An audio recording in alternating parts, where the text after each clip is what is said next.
This is Gene the Bear, your guide to outdoor adventure at Nantahala Cabins. We are here at the Uncle Lufty Indian Village, which is a recreation of a 1750-1760 village in Cherokee, North Carolina. And we are going to get to see how these people actually lived. So we're going to give you updates along the way. Gene out. Alright, well this here is going to be our basket station. Now with our baskets today, we do have a few type of materials that we can make them out of. Like this first one you see here. Now this one's going to be white oak. We'd even be able to use maple as well. So we'll use the saplings, we'll use the young trees, and once we cut it down, we'll quarter it off like how you see here. Now once it's quartered off, we'll look at it, and by following the grain, we get our knife and we'll start bringing it down, so that way we can get our splints from there.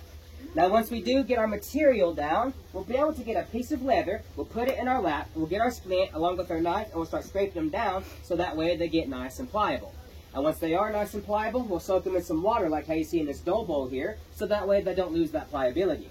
Now once we get those, we'd be able to start working with our splints by making a single weave like you see here. Now the single weave is going to be a simple over and under method. So once we get to our wall, we'll be able to bend the material, and we'll start keep doing that over and under method from there. Now depending on the height and the width of this particular basket, it can take you about 1.5 weeks to 2 weeks to get done.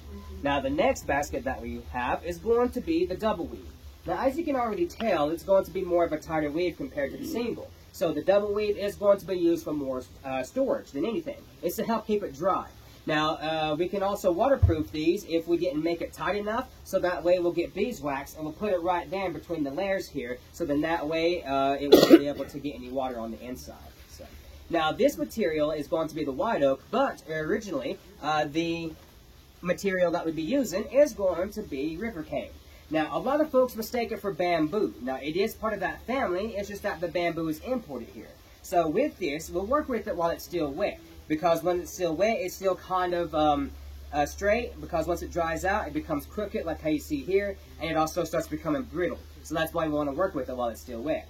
So with very similar to how we do with the white oak and the maple, once we get it, we'll get our knife and start bringing it down. But we have to be extremely careful though, because if we hit this in the exact right spot, it'll bust so fast that the knife will come down and you'll get cut. You won't have time enough to dodge it. So it is this is a harder material.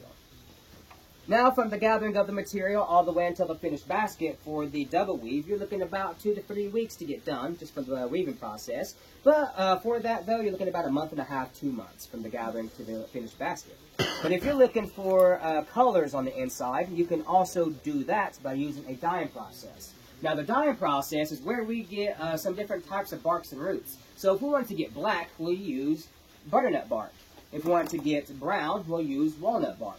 If we want to get yellow, we'll use yellow root. And I don't have an example today, but to get a red or an orange, we'll use bloodroot. Now, we'll get a big old pot filled with water, and we'll have our bark or root and the splints on the inside, and we'll let it boil constantly for 5 to 7 days. Now, that's by using the white oak and the maple. For the river cane, it is water resistant, so it can take up to an entire 2 weeks to get the color that you want. So you're looking at a bit more extra time with that. So from the gathering of the material all the way until the finished basket with that dyeing process in between, you're looking at roughly 6 months to a year. Because you got to use your bark and root at a time when it's still wet. Because once it's dried out, there's no hope of trying to get it re-wet at all. All right. Any questions about basket making? It's harder than it looks.